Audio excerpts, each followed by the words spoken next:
नमस्कार बच्चों, मैं आपकी शिक्षिका मधु वाजपेयी प्राथमिक विद्यालय परसादी खेड़ा सरोजनी नगर से आज आपके लिए आपकी पुस्तक की ही एक कहानी लेकर आई हूँ। बच्चों, कहानियाँ सुनना आप सभी को अच्छा लगता होगा। आप सभी बच्चे अपनी दादी जी या नानी जी से कहानियाँ सुनते होंगे।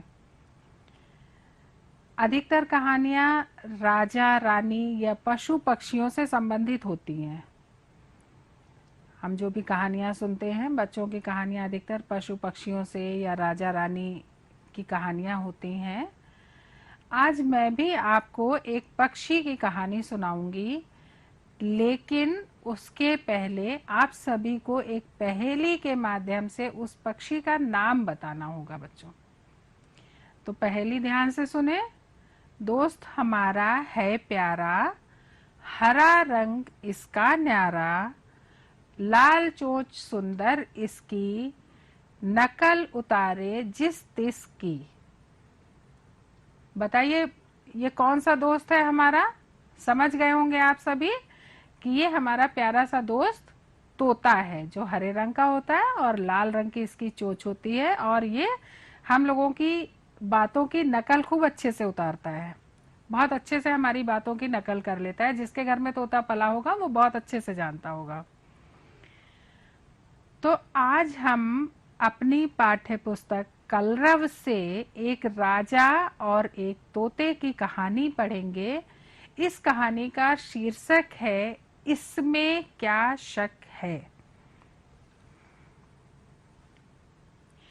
बच्चों, यह कहानी एक ऐसे तोते की है जिसने केवल एक ही वाक्य रट लिया है, और वो भी उसका बिना अर्थ समझे। उस वाक्य का अर्थ उसको नहीं पता है कि वो क्या बोल रहा है, उसने बस रट लिया है। और वह हर प्रश्न के उत्तर में बिना सोचे समझे बस एक ही वही वाक्य दोहराता रहता है। कोई भी कुछ पूछता है, वो वही उत्तर, एक उत्तर उसके पास है और वही वाक्य वो बोलता है। एक राजा होता है, वो बिना सच्चाई का पता लगाए उस तोते को खरीदकर महल में ले आता है। लेकिन महल में लाने के बाद जब वो तोते से बात करता है तो राजा को तोते की सच्चाई का पता चलता है। तो आइए हम पढ़ते हैं अपनी पाठ्य पुस्तक से कहानी इसमें क्या शक है। राजा के पास एक आदमी आया। उसके पास एक तोता था। राजा को तोता दिखाया और कहा, महाराज, यह बड़ा होशियार तोता है। राजा ने तोते को देखा और तोते से पूछा, अच्छा, तो तुम बात भी कर सकते हो? तोता, इसमें क्या शक है? राजा प्रसन्न हुआ और तोते को महल में ले आया। एक दिन राजा ने तोते से पूछा, क्या मैं एक अच्छा राजा हूँ? तोता, इसमें क्या शक है? राजा, मेरी प्रजा मुझसे प्रेम करती है। तोता, इसमें क्या शक है? राजा, क्या मेरा कोई शत्रु भी है? तोता, इसमें क्या शक है? राजा, तुम उसे जानते हो? तोता, इसमें क्या शक है? राजा, उसका नाम बताओगे? तोता, इसमें क्या शक है? राजा, बताओ ना। तोता, इसमें क्या शक है? राजा, बताओ भी। तोता, इसमें क्या शक है? राजा, क्या एक ही रट लगा रखी है?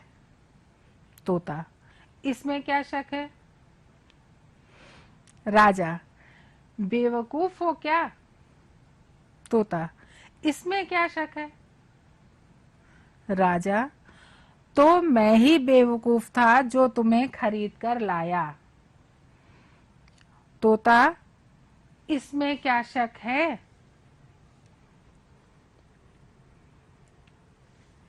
बच्चों, आपने कहानी पढ़ी और देखा, जैसा कि मैंने बताया था कि इस कहानी में तोता केवल एक वाक्य बोलता है और वो वाक्य है इसमें क्या शक है।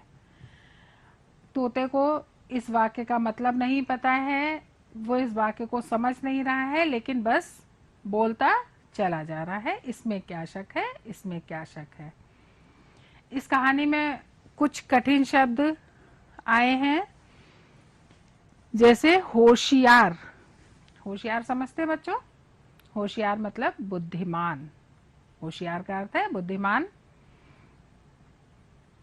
इसको अपने वाक्य में प्रयोग करने के लिए हम इस तरह से लिख सकते हैं, अच्छी शिक्षा हमें होशियार बनाती है। अगला शब्द है शक। शक का अर्थ होता है संदेह या आशंका।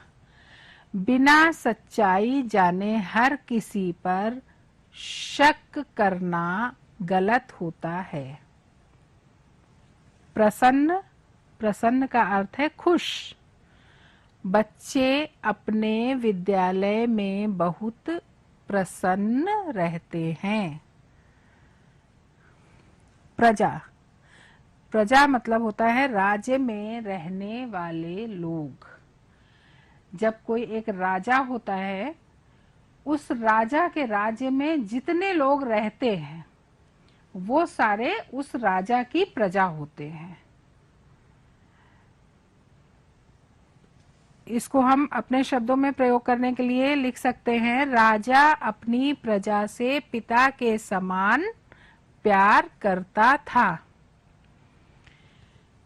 यानी जब आजकल तो बच्चों राजा नहीं होते हैं, जब राजा होते थे, छोटे छोटे राज्य होते थे, उनके अलग अलग राजा होते थे, तो वो उन राजा के राज्य में जितने लोग रहते थे सब उस राजा की प्रजा होते थे, और हर अच्छा राजा अपनी प्रजा को उसी तरह प्यार करता है था जैसे एक पिता अपने बच्चों को प्यार करता है।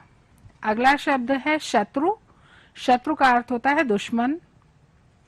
आलस्य अच्छे स्वास्थ्य का शत्रु है। यानी अगर हम आलस करते हैं तो वो हमारे अच्छे स्वास्थ्य को खराब कर देगा, यानी उसके साथ उस शत्रुता करेगा, शत्रु होगा हमारे स्वास्थ्य का। रट लगाना। रट लगाना बार बार दोहराना, जैसे वो तोता बार बार एक ही बात दोहरा रहा था, इसमें क्या शक है। बच्चों ने बाग में जाने की रट लगा ली थी। बेवकूफ, बुद्धिहीन। सस्ता सामान खरीदने के नाम पर लोग बेवकूफ बन जाते हैं। ये हुआ बच्चों कठिन शब्दों का निवारण। आप भी ऐसे वाक्य और भी वाक्य बना सकते हैं, जैसे हमारी कक्षा के सभी बच्चे बहुत होशियार हैं, हमें किसी पर हर बात में शक नहीं करना चाहिए, हमें हमेशा प्रसन्न रहना चाहिए। प्रजा अपने राजा को बहुत प्यार करती थी। अपने शत्रुओं से हमें सावधान रहना चाहिए, हमें किसी बात की रट नहीं लगानी चाहिए। अगर कोई हमें बेवकूफ़ बनाता है तो हमें उससे सावधान रहना चाहिए। इस तरह से आप भी और भी वाक्य बना सकते हैं अपनी भाषा में। अब आते हैं बच्चों कुछ भाषा कौशल पे। जिन वाक्यों के द्वारा किसी को कुछ बताया जाता है, सामान्य जानकारी दी जाती है, उन वाक्यों को साधारण वाक्य कहते हैं, सामान्य वाक्य। इन वाक्यों के अंत में हम पूर्ण विराम लगाते हैं, ऐसे ये चिन्ह होता है पूर्ण विराम का, हम पूर्ण विराम लगाते हैं। और जिन वाक्यों के द्वारा प्रश्न पूछा जाता है, कोई बात पूछी जाती है अगले से किसी से, उनको हम प्रश्नवाचक वाक्य कहते हैं। इन वाक्यों के शुरुआत में या बीच में क्या, क्यों, कहाँ, कैसे, कितने, कब, किस लिए आदि इस तरह के शब्द आते हैं, और ऐसे वाक्यों के अंत में हम प्रश्नवाचक चिन्ह लगाते हैं।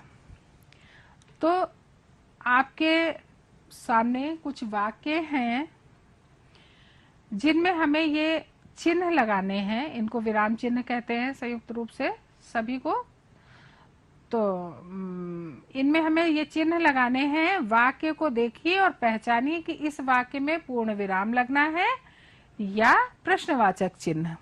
राजा के पास एक आदमी आया, इस वाक्य में जानकारी दी जा रही है या प्रश्न पूछा जा रहा है? जानकारी दी जा रही कि राजा के पास एक आदमी आया, तो इसमें कौन सा चिन्ह लगेगा बच्चों? पूर्ण विराम का।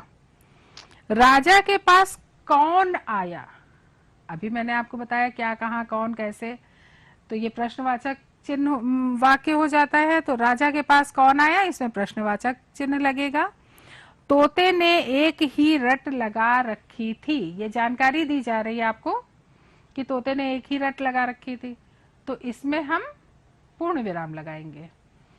बच्चों ये काम आपको अपनी अभ्यास पुस्तिका पर भी करना है, तो इसको इस तरह से करेंगे। तोते ने क्या रट लगा रखी थी, प्रश्न पूछा जा रहा है, बीच में शब्द क्या आया है, तो इसमें प्रश्नवाचक चिन्ह लगेगा। पौधों को पानी दे दिया गया है, इसमें जानकारी दी गई है कि पौधों को पानी दिया गया, तो यहाँ पूर्ण विराम लगेगा। पौधों को पानी कब दिया गया, इसमें प्रश्नवाचक शब्द कब आया है, पूछा गया है कि कब पानी दिया गया, तो ये प्रश्नवाचक वाक्य है और इसमें अंत में प्रश्नवाचक चिन्ह लगाया जाएगा। बच्चों इस कहानी से हमने सीखा कि किसी भी बात का जब तक अर्थ ना पता हो तब तक उस बात को रट लेने से कोई भी लाभ नहीं होता है। मतलब हमें किसी भी बात को रटने और बोलने से पहले उसका अर्थ पता होना चाहिए। अगर हमें अर्थ नहीं पता है और हमने कोई चीज रट ली है तो उससे हमें कोई भी फायदा होने वाला नहीं है। कोई भी ज्ञान रट कर नहीं बल्कि समझने पर काम आता है। जब हम किसी भी ज्ञान को समझ लेते हैं, किसी भी बात को, उसमें क्या बताया गया है उस बात को समझने के बाद ही हमें कोई बात सीखनी चाहिए, बोलनी चाहिए। देखिए अभी ऐसी ही एक और कहानी आपको सुनाऊंगी जिसका शीर्षक है महात्मा जी और तोते। इस कहानी से आप समझ जाएंगे कि बात को रटने से नहीं उसको समझने से हमें लाभ होता है। तो बच्चों कहानी सुनते हैं। एक महात्मा जी थे, जंगल में कुटिया बनाकर रहा करते थे। एक बार वो अपनी कुटिया में बैठे थे, तभी उधर से एक बहेलिया निकला। बहेलिया समझते हैं बच्चों? जो पक्षियों को अपने जाल में फंसाकर पकड़ते हैं। बहेलिया एक बड़े से जाल में बहुत से तोतों को पकड़कर ले जा रहा था और वो तोते उसके जाल में फंसकर चिल्ला रहे थे और छूटने के लिए अपने पंख फड़फड़ा रहे थे।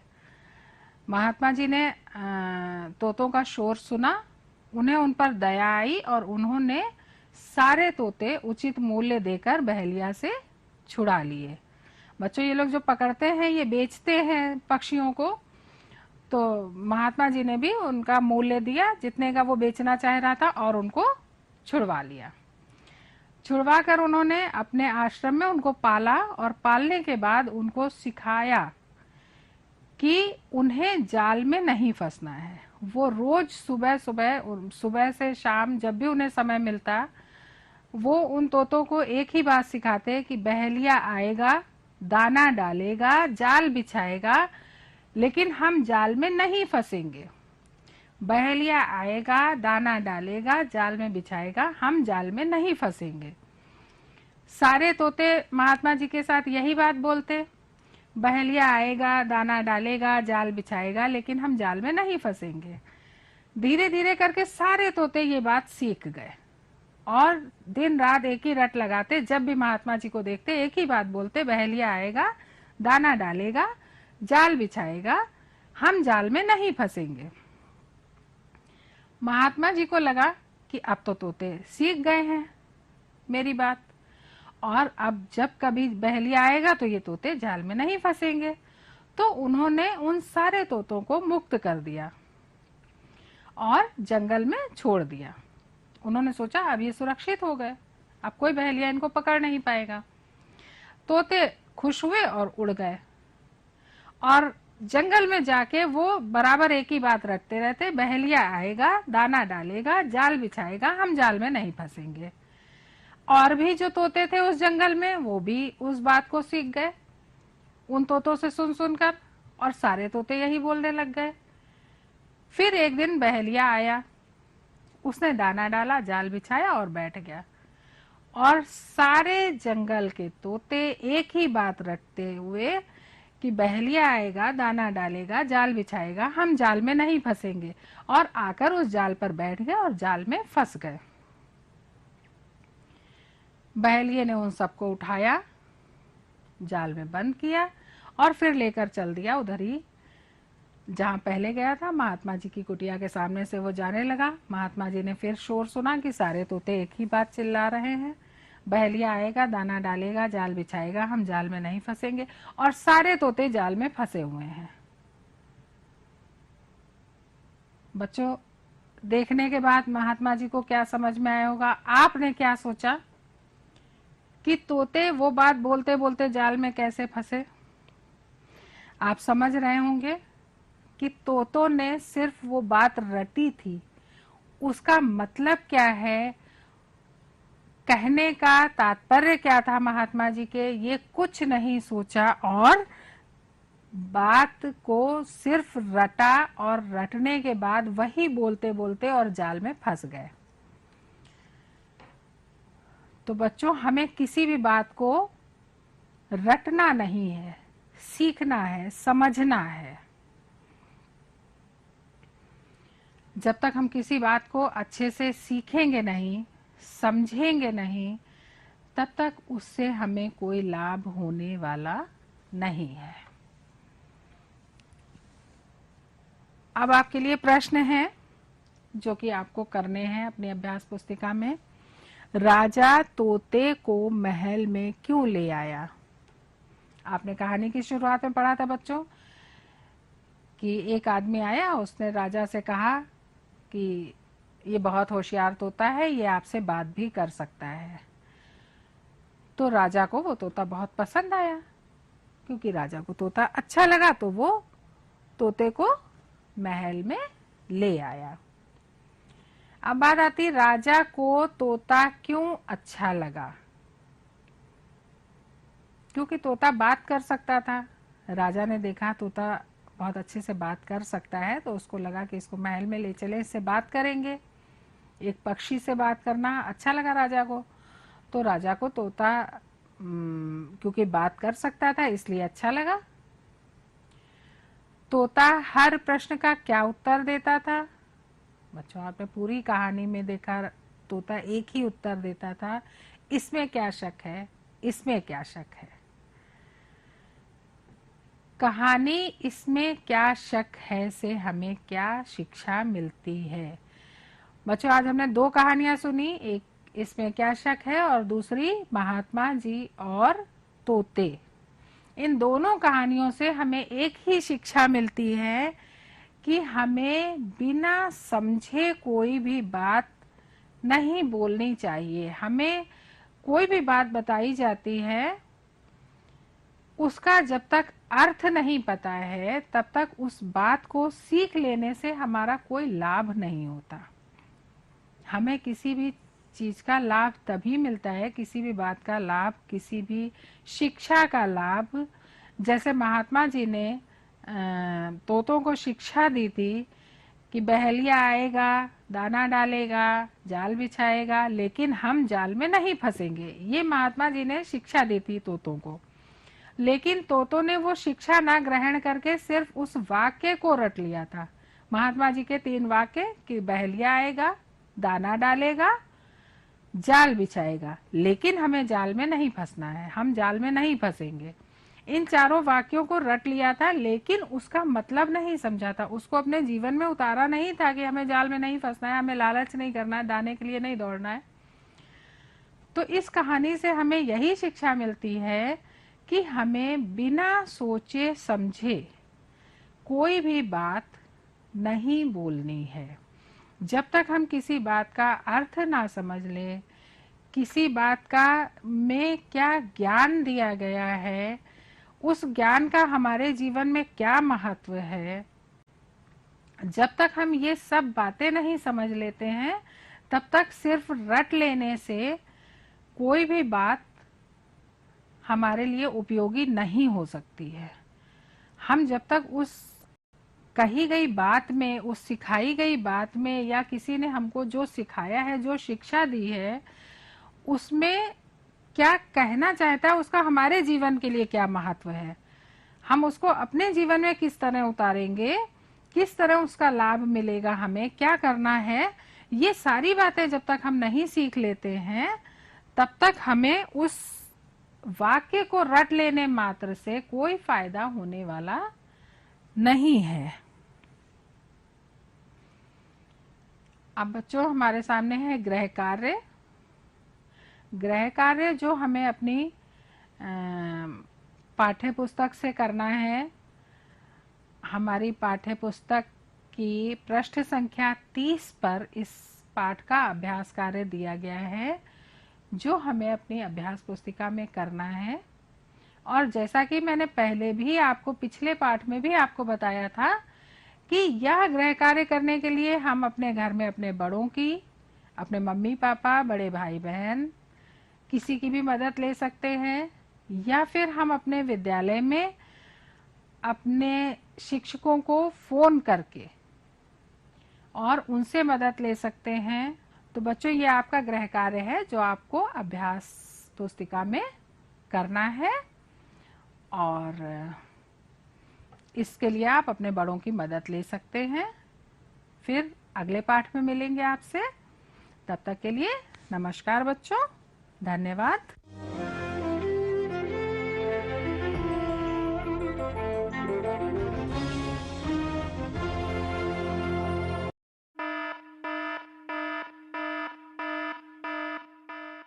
प्रकृति ने हमें जीवन जीने के लिए बहुत से संसाधन दिए हैं। उन्हीं में से एक है जल। हमारे जीवन में जल जीवन संजीवनी का दूसरा रूप माना गया है, क्योंकि जल के बिना जीवन की कल्पना